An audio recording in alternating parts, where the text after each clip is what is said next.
Chapter 1. Monkey's Story. Monkey pulled out some hairs from his chest and, crying "Change!" threw them into the air. At once, they became several hundred small monkeys. From the beginning of time, the rock was smoothed and cleaned by heaven and earth, by the strong sun and the gentle moon, until one day it broke into 2 pieces and gave birth to a stone egg, about as big as a child's ball. From the egg came a stone monkey. At once this monkey learned to climb and run, but first it looked north and south and east and west. As it looked, a strange light came from its eyes. The light shone as far as the Jade Emperor, who sat in the cloud palace of the Golden Gates. The Jade Emperor asked his ministers to open the gate of the southern heaven and look out at the light. "This light," reported the ministers, "comes from the small country of Ao-lai, to the east of the mountain of flowers and fruit." And in the country of Ao-lai, the monkey ran and jumped. He picked flowers, ate grass and fruit, and drank from streams and rivers. His friends were all the animals of that country, and the other monkeys were his family. At night, he slept among the rocks, and in the day he walked through the caves. One day, the monkeys were washing in a stream, when one of them spoke. "None of us knows where this stream comes from. Let's follow it and find out." So they all ran up the stream until they came to a great waterfall. The monkeys shouted, "Lovely water! Lovely water! It starts in a mountain cave and runs all the way to the great sea. Who can find the place where the water comes from? If one of us could find this place and return safely, we would make him our king." "I will go," shouted the stone monkey. "I will go." Look at him. He shuts his eyes, and with one big jump he passes through the curtain of water. But there is no water where he has landed. Instead, he finds a great shining iron bridge in front of him. Monkey walked along the bridge and came to a cave. Outside the cave there was a sign. "This cave of the water curtain in the country of the mountain of flowers and fruit leads to heaven." Monkey laughed and jumped with happiness. He ran back across the bridge, shut his eyes, and jumped through the waterfall to the other monkeys. "Good news!" he shouted. "Good news! Come with me, all of you!" They followed the stone monkey to the cave of the water curtain. There, the stone monkey sat down and talked to them. "Gentlemen," he said, "I have been through the waterfall and have come back again. I have given you a home in this cave. So am I not your king now?" The monkeys bowed to the stone monkey, and they all cried, "Great king for 1,000 years!" The stone monkey became the monkey king, and he made other monkeys his ministers. And all the monkeys were happy. During the day they walked and played on the mountain of flowers and fruit, and at night they slept in the cave of the water curtain. They had everything they wanted. Their lives were complete. The Monkey King enjoyed this simple life for several hundred years. But one day, at a great party with all the other monkeys, he suddenly started to cry. The other monkeys all bowed, saying, "Why is our king so sad?" "Today," said the Monkey King, "I am not sad, but I am worried about the future. Sadly, the time will come when I will become old and weak. Yama, King of Death, is waiting to destroy me. I do not want to be born again on earth. How can I live for all time among the people of the sky?" The monkeys all started to cry, each thinking of his own mortality. One of them said, "Only Buddhas and immortals do not go to Yama, King of Death. Only they live forever." "Where can I find these immortals?" asked the Monkey King. "Here on earth they live in very old caves far to the west." "Tomorrow," said the Monkey King, "I shall say goodbye to you.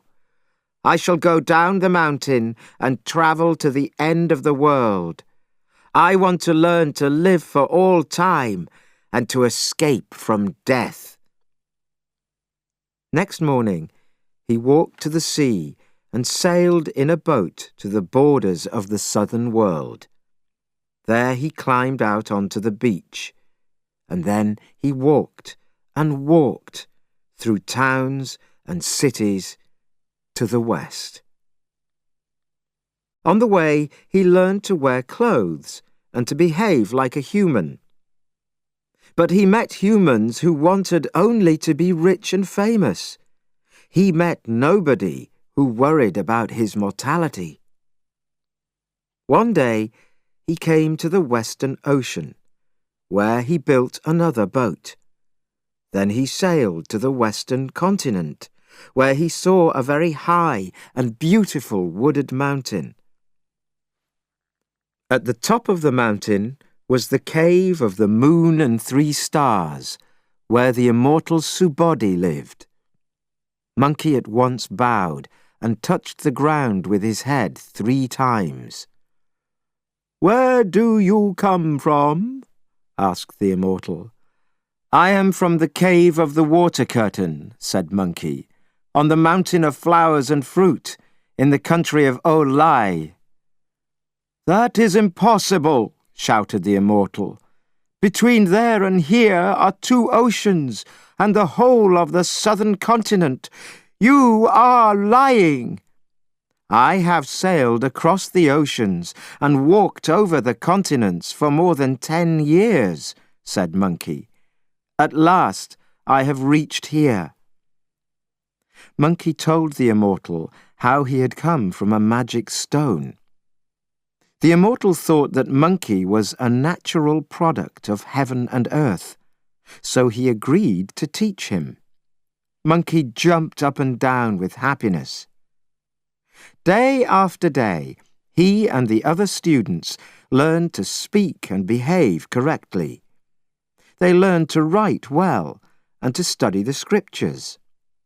When they were not studying, the students grew flowers and trees. They lit fires and fetched water. And so Monkey lived in this way for 6 or 7 years.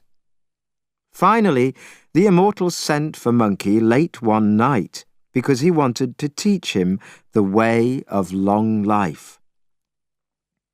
"Come close and listen carefully," said the immortal. Monkey went down on his knees on the floor at the immortal's feet, listening carefully. The immortal recited a magic poem with many lines. The words shook Monkey's soul, and he was never the same monkey again. He thanked the immortal many times, because now he knew the way of long life. Time passed quickly, and 3 years later, the immortal again invited Monkey to his room, where he taught him 72 transformations. Monkey was a quick learner, and he practiced until he could change himself into something else using all 72 ways. One day, when the immortal and his students were in front of the cave, admiring the evening view, the immortal spoke to Monkey. "Monkey, how much have you learned?" "Thanks to you," said Monkey, "I have learned a lot. In addition to changing myself into other forms, I can already fly." "Let me see you do it," said the immortal. Monkey put his feet together, jumped 20 meters into the air, and rode the clouds for a few minutes. Then he dropped to the ground, saying, "You see, I can ride the clouds." "That is not riding the clouds," said the immortal, laughing. "A real cloud rider can start in the morning from the northern sea, cross the eastern, the western, and the southern seas, and land again in one day." "It sounds very difficult," said Monkey. "Nothing in the world is difficult," said the immortal. "Only our own thoughts make things seem difficult. Now, I will teach you to fly from one continent to another." The other students laughed, saying, "If Monkey flies all that way, he will be able to earn a living as a postman." But Monkey spent all night practicing what the immortal had taught him. By morning, he could fly wherever he wanted. One summer day, some students were sitting under a tree. A student said, "Monkey, why do you deserve private teaching by the immortal? Has he taught you the transformations by all the 72 ways?" "I have been working on them day and night, and now I can do them all," said Monkey. "Could you show us?" Proudly, Monkey made a magic sign, said some magic words, and transformed himself into a tree. "Well done, Monkey! Well done!" shouted the other students. They all laughed. The immortal heard their laughter, and he came running out from the cave. "Who is making all this noise?" he asked. Monkey changed himself back from a tree to a monkey. He sat with the students again and said, "Immortal, we are practicing our lessons out here." "You were all shouting and laughing," said the immortal angrily. "I want to know why." Then one student said, "Monkey was transforming himself into a tree, just for fun." "You, Monkey, come here," shouted the immortal. "Why do you think I taught you these secrets of life? So you can make other people laugh?" "I am very sorry," said Monkey. "I will not punish you," said the immortal. "But you cannot stay here. You must leave us." Monkey started to cry. "Where can I go?" he asked. "Go back to where you came from. Go as quickly as you can. Never tell anyone that you were a student of mine. I am sure that no good will come of your life." And so poor Monkey said goodbye to everybody. He flew back to the eastern sea and his home in the cave of the water curtain on the mountain of flowers and fruit. "Little ones," shouted the Monkey King, "I have come back!" At once, big and small monkeys leapt out of trees with cries of "Long live our king!" Then, pushing each other to get near him, they cried, "Why did you go for so long? We have been watching for your return day after day. While you were away, a demon took our cave and everything we own, and many of our children. Now we dare not sleep, night or day." "What demon dares to do this?" cried Monkey. "I will make him pay." "King, he is called the Destroying Demon, and he lives north of here. But he comes and goes like a cloud, like wind, like rain, like thunder and lightning, so we do not know where his home is or how far away." "Well, don't worry," said Monkey. "I will go and look for him." Dear Monkey! He leapt into the sky and soon saw in front of him a high mountain and a cave where the Destroying Demon was waiting for him. "Where is the owner of the cave of the water curtain?" cried the demon. "You have such large eyes," shouted Monkey, "but you cannot see Monkey." "Oh, you are not half a metre high. If I killed such a small creature with my sword, I would look foolish." So the two of them fought with their hands and feet, hitting and kicking each other. Soon the demon was fighting like a wild animal. Monkey pulled out some hairs from his chest and, crying, "Change!" threw them into the air. At once they became several hundred small monkeys. See how the monkeys jump on the demon, pulling and hitting him. Then Monkey takes up the demon's great sword and brings it down on his head, breaking it in two. Then, by his magic, he transforms all the monkeys back into hares.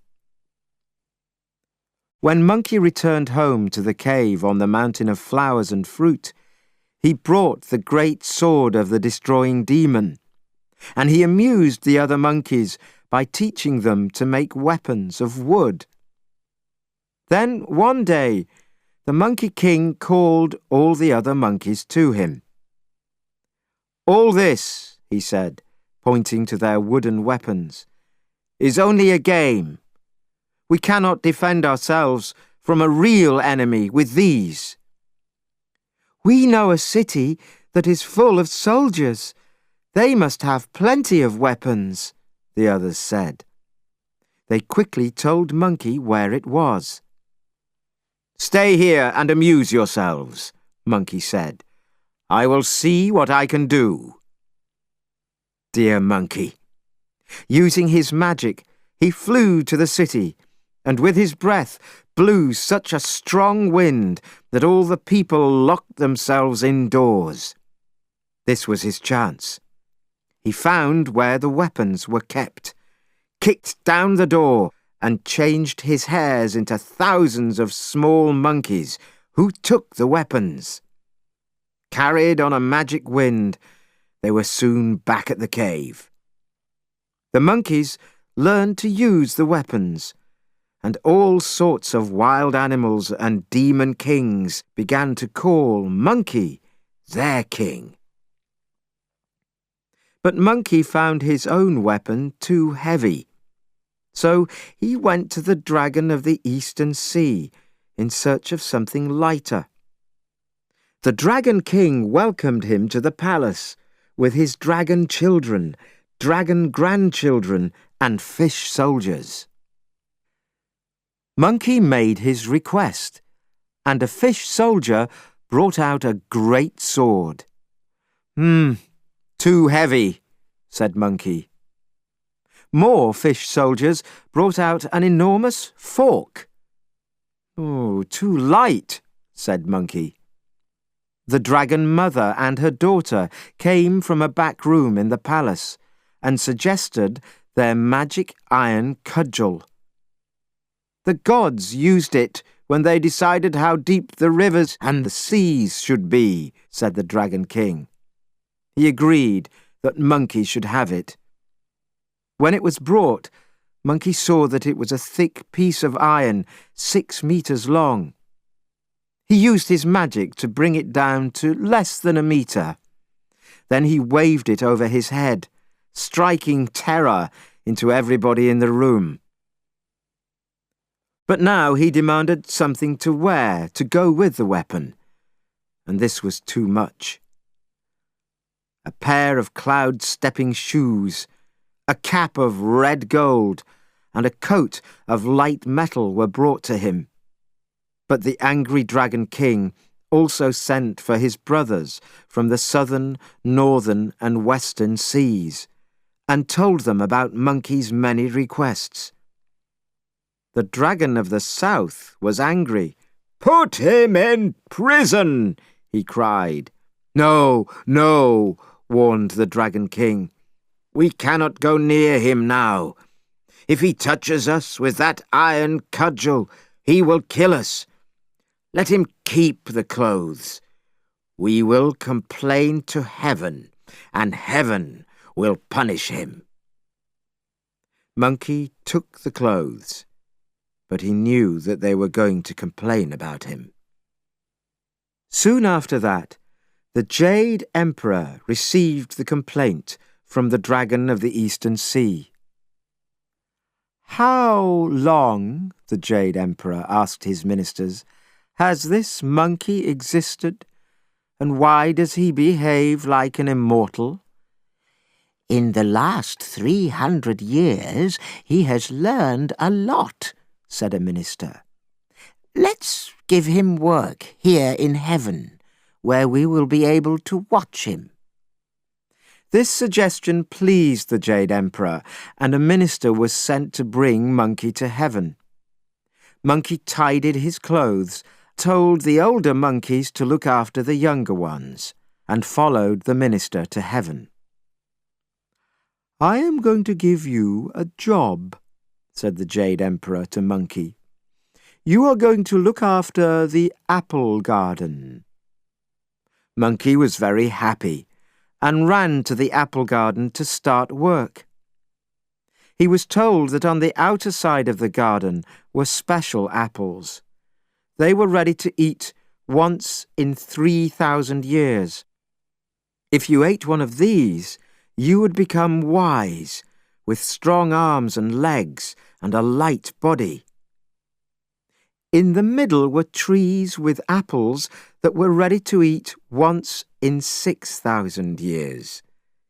If you ate these, you would go up in the air and stay there, and would never grow old. At the back were trees with apples that were ready to eat once in 9,000 years. If you ate these, you would live longer than heaven and earth. Monkey was very happy with this information. He watched the trees closely, making up his mind to eat the fruit before anybody else got a chance. Soon, noticing that some apples were ready to eat, he sent his helpers away. He climbed into a high tree and ate until he could eat no more. When the Queen of Heaven sent her lady assistants for apples, they were turned away at the gates by Monkey's helpers. "We must ask the Monkey King first," they said. "He is resting in one of the trees." But when they came to the tree, they found only Monkey's cap and shoes. They could not see him.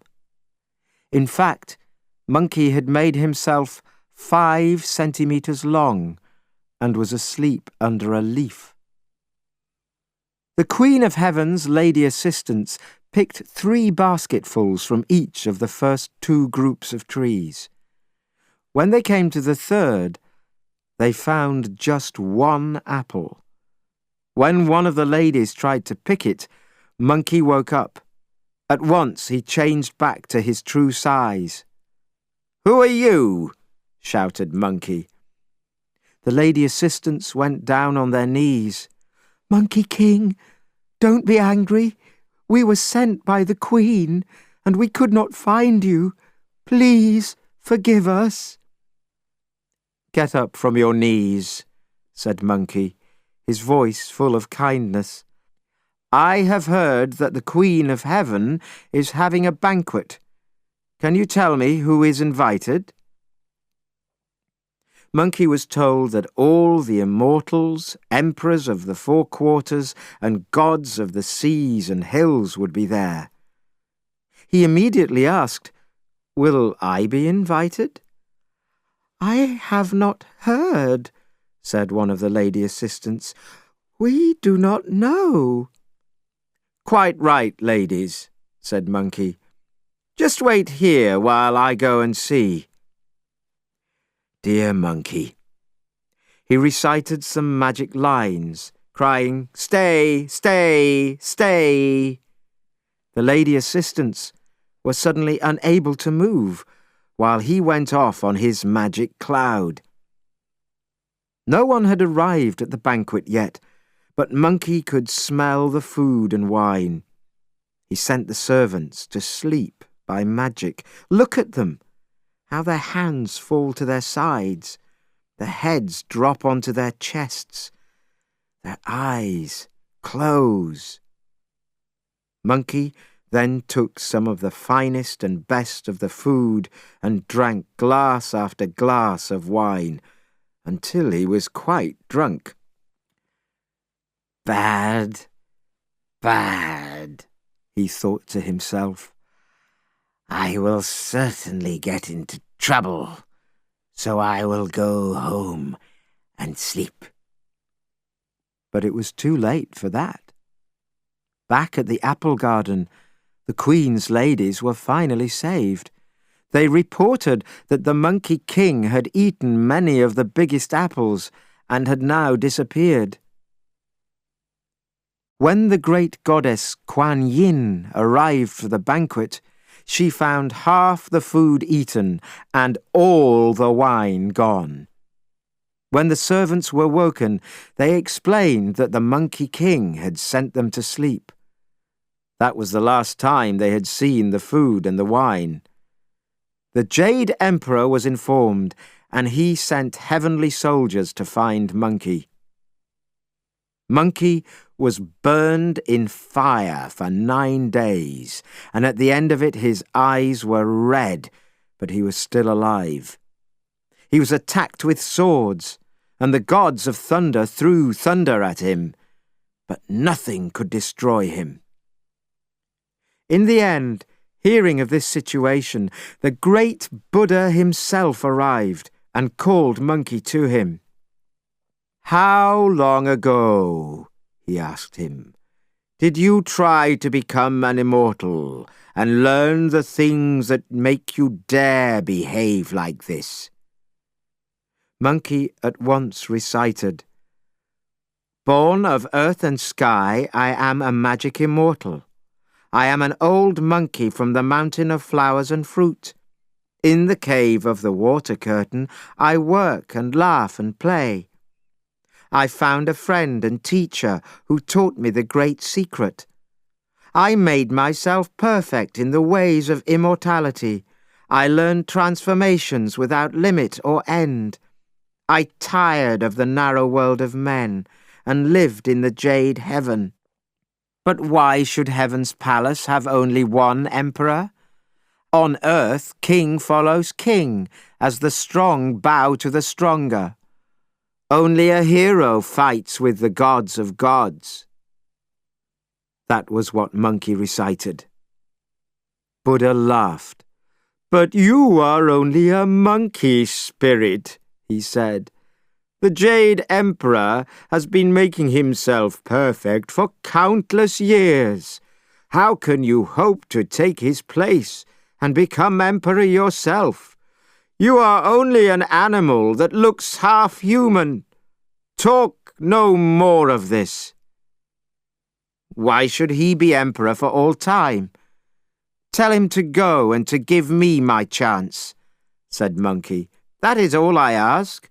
And if he will not, I will see that he never has any peace." "What magic have you got that would help you to take heaven for yourself?" "I have a lot of magic," replied Monkey. "I can jump through the clouds from continent to continent. Am I not good enough to live in the palaces of heaven?" Buddha said, "If you are really so clever, you will sit here in my right hand and then jump off. If you succeed, you can become the Jade Emperor. But if you fail, you will go back to Earth, and you will be punished for centuries." Monkey thought, "This Buddha is a complete fool. How could I fail to jump off his hand?" Buddha held out his hand, which looked about the size of a large leaf. Monkey took the magic iron cudgel that the Dragon King had given him, and that he had transformed into a stick the size of a needle. He put it behind his ear, and then he jumped from the hand as far and as fast as he could. He was flying very fast, but Buddha watched him with the eye of wisdom. Monkey came at last to 5 high pink towers. "This must be the end of the world," said Monkey to himself. "Now I will return to Buddha, become emperor, and all heaven will be mine. But I had better leave some sign that I was here." Pulling out a hair, he changed it into a writing brush, heavy with ink, and at the bottom of the middle tower he wrote, "The great Monkey King reached this place." Then he jumped back to where he had come from. Standing on Buddha's hand, he said, "I have gone and I have returned. You can tell the Jade Emperor that his job is mine." "You smelly creature," said Buddha. "You have been on my hand all the time." "You are completely wrong," said Monkey. "I travelled to the end of the world, saw 5 pink towers, and wrote on one of them. Would you like me to take you and show you?" "No need," said Buddha. "Just look down."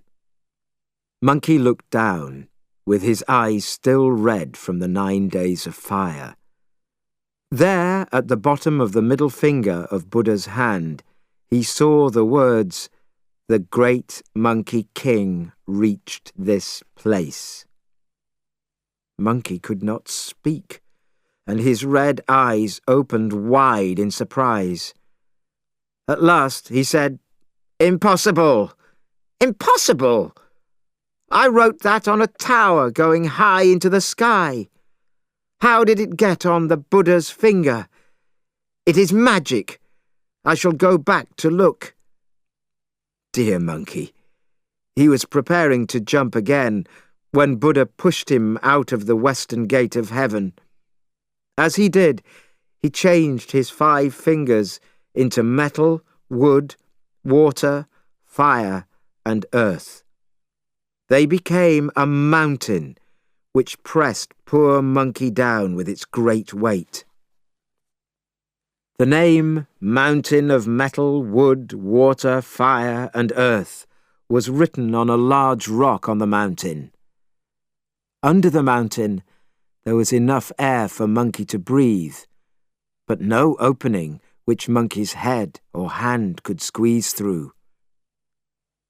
Buddha then told a spirit to look after Monkey and give him food and drink. "And when the days of his punishment are finished," said Buddha, "a man will come here and save him." Time passed, and then one day the Buddha said to his followers, "I have noticed a lot of difference between the people who live in the 4 continents of the world. The people in the East are polite, peaceful, and cheerful. People in the North are lazy and stupid, so do little harm. In our Western continent there is no killing, although there is little real wisdom. But in the South they are greedy and murderous. A knowledge of the true scriptures might improve them. "Do you have these scriptures?" asked his followers. "Yes, 3 baskets of them," said Buddha. "One speaks of heaven, another of earth, and a third can save people from the wrong way. These are the path to perfection, the only gate to the true way. But down in the real world, people are so stupid that they laugh at them. I need to find someone who will go to the Eastern land. There he might find a believer who could come here from China. I would give this believer the scriptures to take back to China and change the hearts of the people." The goddess Kuan Yin came forward and bowed 3 times. "I would like to go to the Eastern land and find someone to fetch the scriptures." "Who would be better than you?" said Buddha. So Kuan Yin called her bodyguard, Hui Yen, who carried a great iron cudgel, and they started at once. After they had travelled a long way, they came to the River of Sands. There a horribly ugly creature leapt out of the water and began a terrible fight with the bodyguard. Suddenly the creature stopped fighting, looked hard at the bodyguard, and asked, "Who dares to fight with me? Surely I have seen you before in the gardens of the goddess Kuan Yin." "The goddess herself is here, in front of you," Hui Yen replied. "I ask you to forgive me," cried the creature. "I am not really the ugly creature that you see. I was given this horrible shape as a punishment for a crime that I did in heaven. I was sent to the world below, where I am always hungry, and I must attack travellers and eat them." "But you are adding new crimes on earth to your crime in heaven by killing people," said the goddess Kuan Yin. "Why not come with us? If our journey is successful, you will be forgiven and allowed to return to heaven." "I would gladly go back," the creature answered, "but I have eaten so many humans. Even now, 9 heads are lying on the waters of the River of Sands. I have played games with them, and I do not think I will be allowed back into heaven after that." "Don't be silly," she replied. "Take the heads and hang them round your neck. I shall make you a priest and give you the name Sandy Priest. Wait here and never again take a human life. You will see that a man will come this way. He will be looking for the scriptures, and a good use will be found for the 9 heads." So the goddess and her bodyguard continued their journey and came to a high mountain with a most horrible smell. A dirty, smelly, pig-like creature leapt out and attacked Kuan Yin with a great fork and fought hard with her bodyguard. For safety, Kuan Yin stood in the sky above them and then threw down flowers, which fell between the bodyguard's cudgel and the fork. "Fighting with flowers?" cried the pig. "What kind of priest are you?" "The great goddess Kuan Yin threw them down on us from her cloud where she is standing," replied the bodyguard. At once the pig bowed to the sky. "Forgive me, goddess, forgive me. I am not really a pig at all. For a crime in heaven, the Jade Emperor sent me down here." "This is a chance for you," said Kuan Yin. "We are on our way to China to look for a man who will collect the scriptures. If you went with him to India, we would forgive all your crimes." "I will! I will!" the pig-like creature shouted. So they gave him the name of Pigsy and left him to watch for the pilgrim who would collect the scriptures. The goddess and her bodyguard went on their way, and soon they met a dragon who had fought against the gods. "Can you help me?" the dragon cried out. Kuan Yin went back to heaven. She asked the gods to forgive the dragon if he would transform himself into a white horse and carry the pilgrim to India.